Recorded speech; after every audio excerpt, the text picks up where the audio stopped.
हमारी संस्कृति, हमारी पहचान। यज्ञ, योग, आयुर्वेद सदा रहे हमारे साथ। भारत के प्राचीन ग्रंथों एवं आधुनिक विज्ञान का दिव्य संगम, यज्ञ महिमा।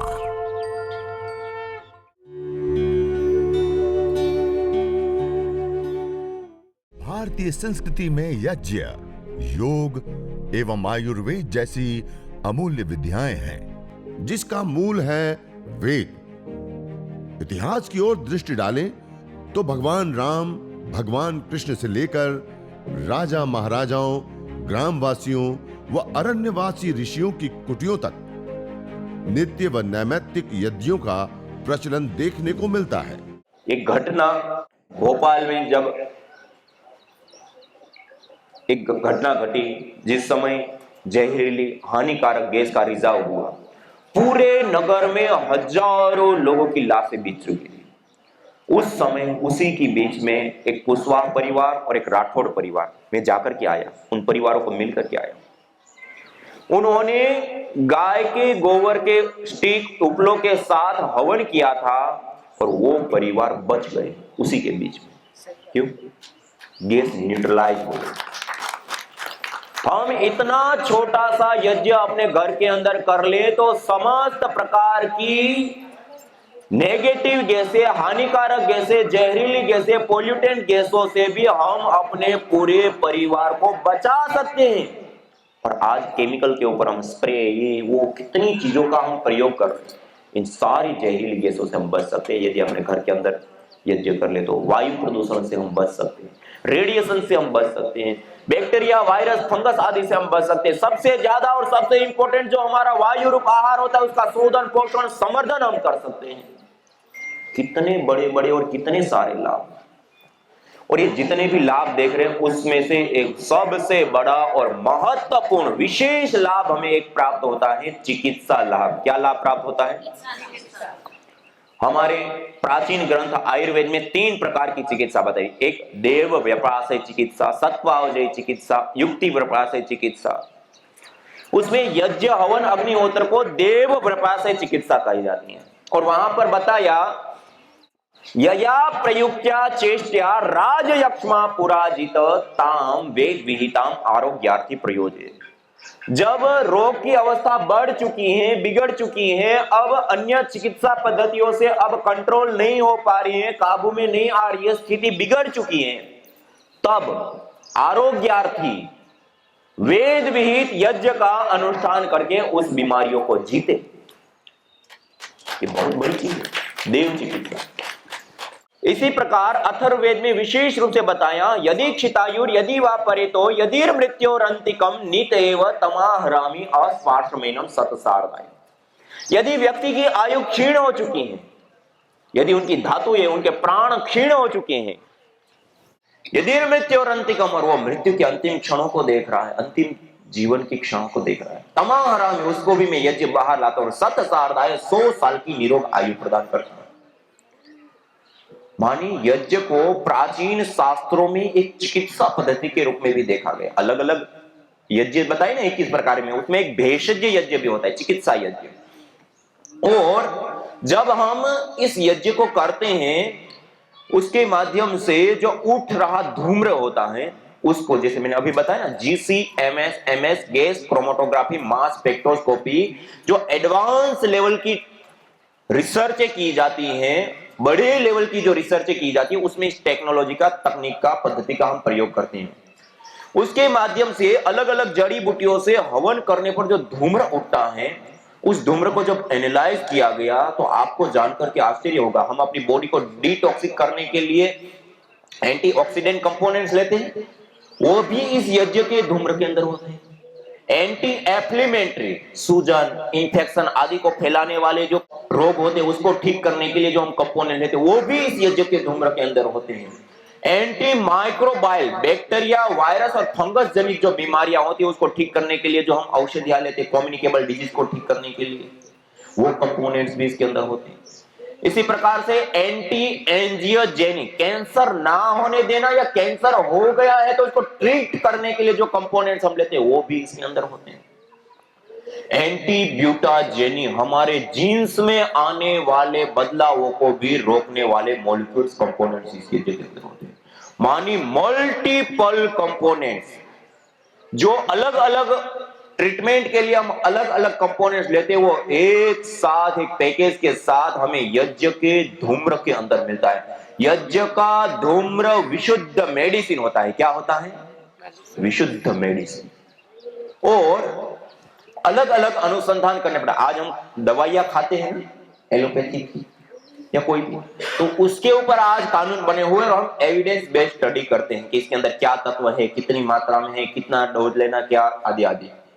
आपको जानकर के आश्चर्य होगा, परम पूज्य श्रद्धेय स्वामी जी महाराज और परम पूज्य श्रद्धेय आचार्य श्री महाराज के मार्गदर्शन और आशीर्वाद से आज दुनिया में पहली बार PRI पतंजलि रिसर्च इंस्टीट्यूट के अंदर रोगानुसार यज्ञ पर कार्य हुआ और आज ये 11 प्रकार की एविडेंस के साथ रिसर्च बेस्ड हवन सामग्रियां हैं कि इस सामग्री को अग्नि में डालने पर ये तत्व बनता है और इसमें रहने पर ये बीमारी ठीक होती है। मैंने अभी आपको बताया ना, हमारा सबसे ज्यादा और सबसे इंपॉर्टेंट आहार क्या होता है? वायु। और हवन करने पर, रोगानुसार जड़ी बूटियों से हवन करने पर वो कंपोनेंट्स, मॉलिक्यूल्स, गैस हमें वायु में आ गया। उस वायु के अंदर हम 24 घंटा श्वास लेते हैं तो वो बीमारियां भी हमारी ठीक हो जाती है। शास्त्रों में भी बताया, रिसर्च में भी पाया। और जिन लोगों ने इस यज्ञ को, हवन को, अग्निहोत्र को अपने जीवन में अपनाया, उन लोगों ने भी इस यज्ञ को करके विशेष लाभ प्राप्त किया। यहां पर ही हम तेलंगाना में पहले ऑनलाइन शिविर किए थे। उस ऑनलाइन शिविर करने के बाद अभी हम जो ये ऑफलाइन कार्यक्रम करते थे, अभी एक जगह पर, एक स्थान पर हमारी एक माता जी आई, महामाया नाम था वो माता जी का। उनको ब्रेन ट्यूमर की प्रॉब्लम थी। क्या था? और सीरियस अवस्था में डॉक्टर लोगों ने कंडीशन के साथ उनको छोड़ दिया। और उस समय एक प्रशिक्षण शिविर हुआ था और उनको पता चला, उन्होंने हर रोज यज्ञ किया, हवन किया, उस मेडिकेटेड एयर में रही, उस मेडिकेटेड एयर में प्राणायाम किया, योगाभ्यास किया। अभी वो हम वहां कार्यक्रम किया, वो फाइल लेकर के आई, दोनों ही रिपोर्ट के, स्वामी जी डॉक्टर लोगों ने जवाब दे दिया था और ये मेरी ब्रेन ट्यूमर बिल्कुल ठीक हो गया। इसी प्रकार एक माता जी प्रणीता जी, उनको लीवर कैंसर था और फिर इन्फेक्शन उसका और ज्यादा फैल गया। 7 जगह पर कह रहे थे कि घाव हो गया, पूरा सड़ने लग गया। और उसके अलग अलग कई सारे ट्रीटमेंट हैदराबाद में, दिल्ली में अलग अलग किए। लास्ट में डॉक्टर लोगों ने उनको अंतिम ट्रीटमेंट देने के बाद कह दिया कि, और 2 साल से लगातार ये ट्रीटमेंट जो रेडियोस या केमोथेरेपी जो भी वो कर रहे थे वो चल रहा था और हर बार स्थिति बिगड़ रही थी और धीरे धीरे अब उनकी स्थिति बहुत ज्यादा गंभीर अवस्था में आ चुकी थी। और डॉक्टर लोगों ने लास्ट थेरेपी देने के बाद कहा कि अब इसके बाद हम ये थेरेपी नहीं दे पाएंगे और आप जितनी सेवा कर सकते हैं घर में इसकी सेवा कीजिए और वो कीजिए। ऐसे करके छोड़ दिया। उस समय ये प्रशिक्षण शिविर हुआ, लोगों ने जाना यज्ञ चिकित्सा से ऐसे ऐसे लाभ होता है। उन्होंने यज्ञ करना प्रारंभ किया और अभी हम उसको मिलकर के आए, आपके यहाँ तेलंगाना की बात है, उनको मिलकर के आए, उनका कैंसर बिल्कुल ठीक हो गया। और आज वो संकल्प लिए उसके पूरे एरिया में जिन जिन को कैंसर हुआ है उन सब के घर में जा रहे हैं, सिखा रहे हैं, बता रहे हैं कि ये करो, ये है उपाय। उन्होंने 57 लाख रुपए खर्च कर दिया। लास्ट में जीवन हाथ में नहीं था और कि मैं 10,000 का भी खर्च नहीं किया, कैंसर ठीक हो गया। सबको घर में जाकर के सिखाते हैं और हर दिन अपने घर के अंदर हवन करते हैं और हर दिन एक नए दंपति को, अपने आस पास काम करने वाले, साथ में रहने वाले या लोग हैं, हर दिन एक दंपति को, एक परिवार को अपने घर पे बुलाते हैं। हर दिन, हर रोज सुबह यज्ञ करते हैं अपने घर में, हर दिन एक व्यक्ति को बुलाते हैं, उनके हाथों से यज्ञ कराते हैं, उनको भी बताते हैं कि अपने घर में ऐसे कर लो, रोग नहीं होता। ये कितनी बड़ी चीज है यज्ञ करना। ऐसे ही एक रेखा जी, उनको ब्रेस्ट कैंसर था और उनको भी ऐसे ही जवाब दे दिया था। उन्होंने भी यज्ञ किया, हवन किया, अग्निहोत्र किया, कर्कटेष्टि आदि हवन सामग्री का प्रयोग किया, ठीक हो गए। उनको भी विशेष लाभ हुआ। तो ऐसे कई सारे लोगों को अलग अलग, एक बहन मिली उनको मिर्गी की प्रॉब्लम थी, और ये प्रशिक्षण शिविर चला, उस दौरान उनको पता चला, उन्होंने मेधेष्टि हवन सामग्री लिया, मेधेष्टि से हवन किया, उसमें अनुलोम विलोम आदि प्राणायाम आदि योगाभ्यास आदि किया, उनका मिर्गी का प्रॉब्लम खत्म हो गया, पता ही नहीं कहां आई मिर्गी। तो ऐसे कितने सारे लोगों ने यहां पर तेलंगाना में, और ऐसे बाहर की हम बात करें तो हम जब से चालू किए तब से कैंसर, कोमा, पैरालिसिस, पार्किंसन से लेकर के कई सारे प्रकार के अलग अलग रोगों में लोगों ने यज्ञ चिकित्सा अपना करके विशेष विशेष लाभ प्राप्त किए। आप देखना चाहो, स्वामी यज्ञदेव करके यूट्यूब चैनल है, वहां पर यज्ञ चिकित्सा अनुभव करके एक प्लेलिस्ट बनी है, उसके अंदर आप देखेंगे, आपको आश्चर्य होगा कि यज्ञ से ऐसे रोग भी ठीक होते हैं। और हमने पहली बार वेद मंत्रों को साकार होते हुए देखा। यदि क्षितायु, यदि वापरे तो, यदि मृत्यु और अंतिकम, यदि व्यक्ति की आयु क्षीण हो चुकी है, धातु क्षीण हो चुकी है, उनके प्राण क्षीण हो चुके हैं, मृत्यु के अंतिम क्षणों को देख रहा है, तमारा में स्पार्शमेनम सत सारदाय, उसको भी मैं यज्ञ बाहर लाता और 100 साल की निरोग आयु देता हूं। ये हमने प्रत्यक्ष रूप से लोगों के जीवन में देखा, रिसर्च किया तो उसमें भी पाया। ये यज्ञ जो हमारा सबसे ज्यादा और सबसे इंपॉर्टेंट जो आहार है, वायु रूप आहार, उस वायु रूप आहार को मेडिकेटेड करके ये रोगों को ठीक करने की एक सबसे बड़ी टेक्नोलॉजी, एक विशुद्ध केमिस्ट्री है कि ये पदार्थ डालो तो ये बनेगा, इसमें रहोगे तो ये लाभ होगा, इसी जगह प्लास्टिक डालो, रबर डालो, पेट्रोल डालो, कोयला डालो तो उससे उस प्रकार की गैस बनी, उससे आरोग्य की हानि होगी। वायु प्रदूषण क्या है? गलत द्रव्यों को हमने जलाया, उसका दुष्परिणाम है, 70 लाख से अधिक लोगों की जान जा रही है। इसी प्रकार अच्छे द्रव्यों को जला, अच्छा पाप। ये एक विज्ञान है। क्या है? यज्ञ केवल कर्मकांड पूजा पाठ नहीं, वो तो है ही है, उसके साथ साथ एक विशुद्ध विज्ञान है, केमिस्ट्री है। ये चीज डालोगे तो ये चीज बनेगी, इससे ये लाभ होगा। यज्ञ एक नैनो टेक्नोलॉजी है। यज्ञ से जो पार्टिकल निकलते हैं, नैनो स्केल पार्टिकल होते हैं, उसकी भी एक्टिविटी हमने जब देखी, आईआईटीज के साथ मिलकर के कई रिसर्च की, उसमें भी भारी मात्रा में, बड़ी मात्रा में अलग अलग प्रकार के रोगों को ठीक करने वाली सामर्थ्य जो आज पूरी मेडिकल साइंस से लेकर के इलेक्ट्रॉनिक जगत से लेकर के कंस्ट्रक्शन से लेकर सारी चीजें नैनो टेक्नोलॉजी के ऊपर जाती हैं। और यज्ञ एक विशुद्ध ऋषि मुनियों के द्वारा प्रदत्त एक विशुद्ध नैनो टेक्नोलॉजी, अलग अलग द्रव्यों को डाल के उसको नैनो पार्टिकल में कन्वर्ट करके उसका लाभ उठाने की। तो ये यज्ञ एक चिकित्सा पद्धति है, और रोगानुसार अलग अलग, सामान्य अवस्था में सामान्य हवन सामग्री, और उसके साथ प्राणेष्टि, प्राण शक्ति को बढ़ाने के लिए, मेधेष्टि, मस्तिष्क को पोषित करने के लिए विशेष करके हम प्रयोग कर सकते हैं।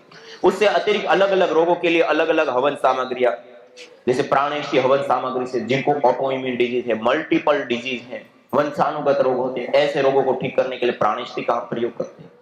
ऐसे ही मस्तिष्क से संबंधित रोगों के लिए मेधेष्टि का प्रयोग करते हैं। घुटनों में दर्द, कमर में दर्द, सर्वाइकल स्पॉन्डिलाइटिस आदि जो वातज रोग होते हैं, वातेष्टि का हवन सामग्री का हम प्रयोग करते हैं।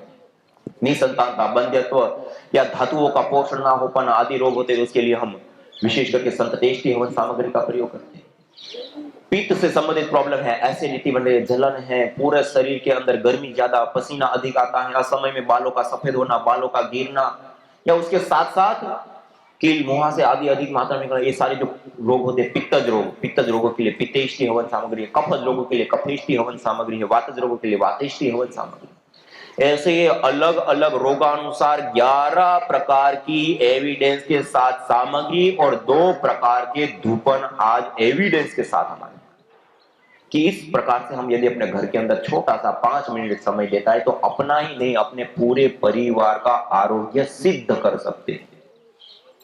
तो ये एक चिकित्सा पद्धति भी है। और इन सबके साथ देखिए एक महत्वपूर्ण और विशेष चीज, ये यज्ञ के सारे हमने जितने भी अभी लाभ देखे ना, ये कहते हैं ना, जैसे कोई एलोपैथिक में हम दवाई ले और ज्यादा मात्रा में ले लिया तो उसका क्या होता है? Side effect.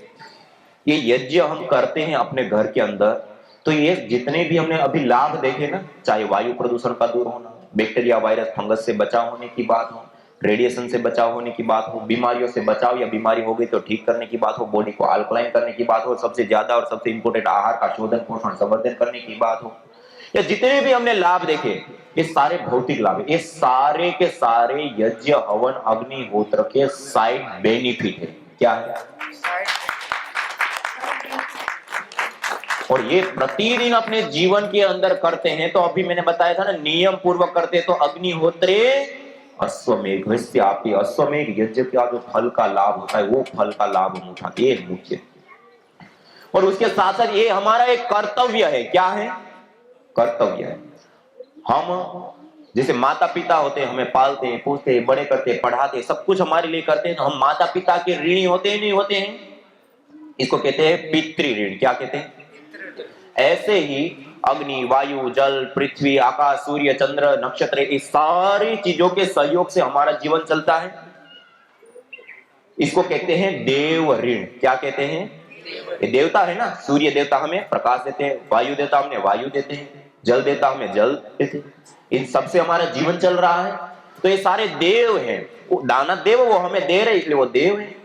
और ये देवताओं से हम हमेशा ले रहे हैं, उनको वापस क्या लौटा रहे हैं? वापस क्या लौटाते हैं? कुछ नहीं।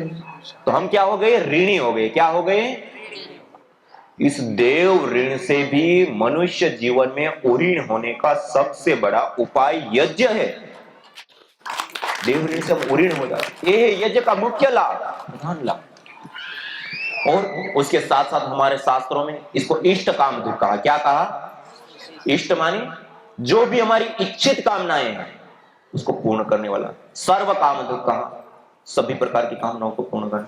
सत्याह संतु यजमान से काम का, जो यजमान यज्ञाग्नि के अंदर आहुति देकर अग्नि के सामने प्रार्थना करता है उसकी सारी मनोकामनाएं पूर्ण होती। आज दुनिया में लोग मनोकामना की पूर्ति के लिए कहां जाते हैं, और वेदों से लेकर के ऐतिहासिक स्मृति शास्त्रों में सब जगह पे यज्ञ को मनोकामना की पूर्ति का सबसे बड़ा उपाय बताया।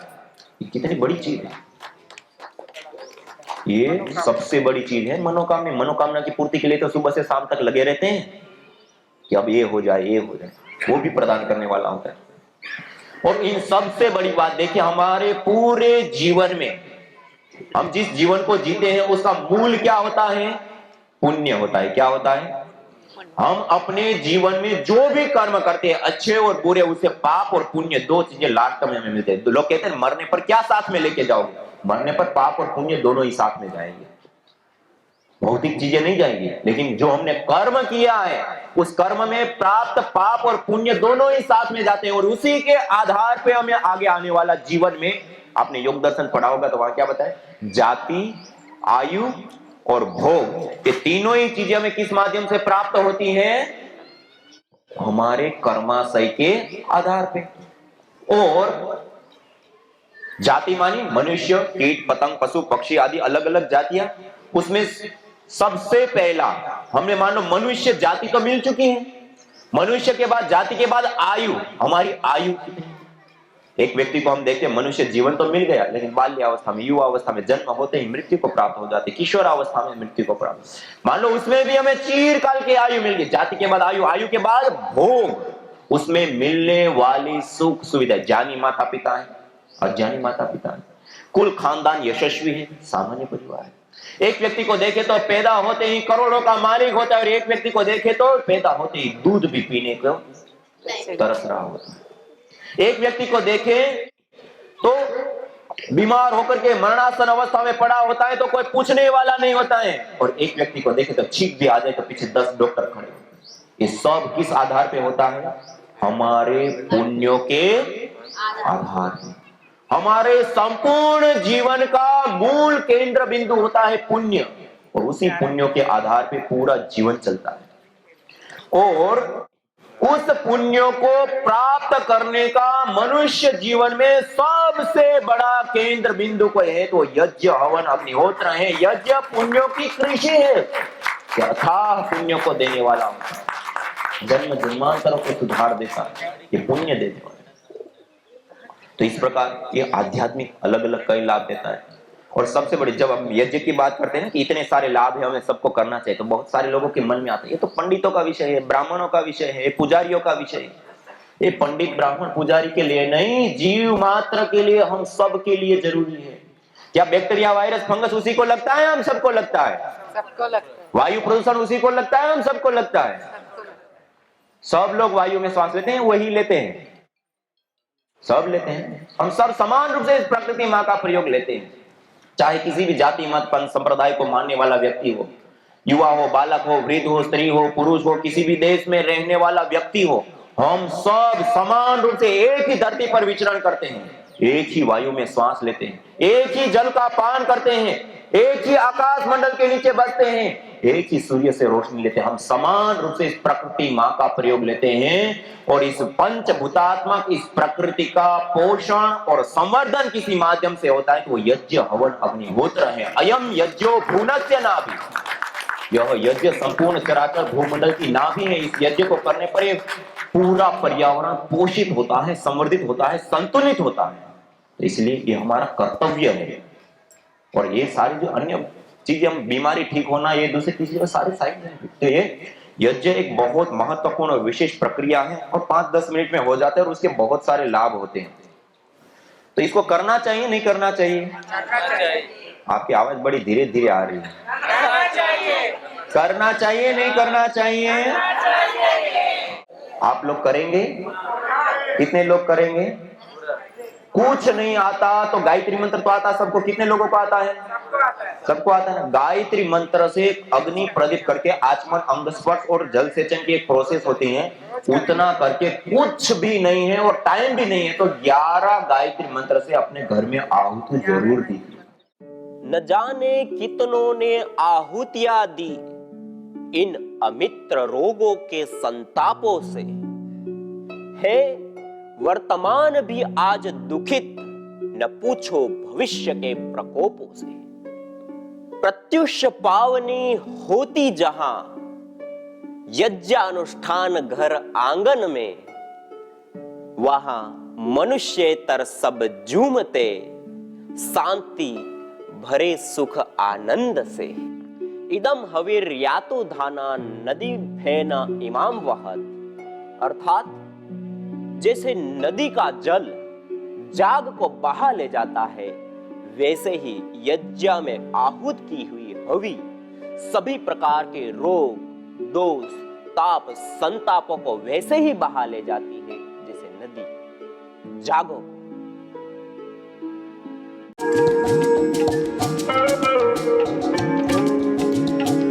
कफेष्टि हवन सामग्री जो मुलठी, सफेद वासा, बनपसा, तुलसी पंचांग, छोटी पिपली, दालचीनी, लौंग, सौंफ, तेजपत्ता, भारंगी, लिसोड़ा, धतूरा पंचांग, रुदंती फल, काली मिर्च, अकरकरा पंचांग, काकड़ा सिंगी, कमल पुष्प, छोटी कटेरी, बड़ी कटेरी, कर्पूर आदि विशेष द्रव्यों से निर्मित इस कफेष्टि हवन सामग्री से हवन करने पर उत्पन्न धूम्र के अंदर पेरामोमाइसिन, आर लिमोनिन और मेथोक्सिन सेलामेल्डिहाइड जैसे विशेष कंपोनेंट्स, मॉलिक्यूल्स, फाइटोकेमिकल्स पाए जाते हैं जो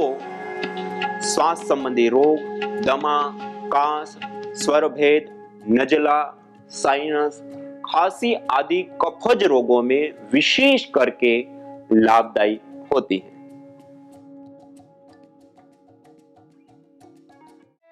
यज्ञ भारतीय संस्कृति की मुकुट मणि है, प्रतीक है, मूल है। मानव जीवन के हर पहलू के साथ यज्ञ जुड़ा हुआ है, चाहे वह संस्कार, चाहे पूजा पाठ या फिर पर्व से लेकर हर शुभ अशुभ अवसरों में भी यज्ञ करने की सार्वभौमिक, वैज्ञानिक एवं पंथ निरपेक्ष पावनी परंपरा रही है। आइए हम संकल्प लें, संसार के श्रेष्ठतम कर्म यज्ञ को अपनाएं। पिंड और ब्रह्मांड में संतुलन कायम करने वाले यज्ञ को अपने जीवन का अभिन्न अंग बनाएं एवं प्रकृति मां के प्रति अपने ऋणों को अदा करें। विश्व स्वास्थ्य का एक नारा, यज्ञ से होगा जग उजियारा।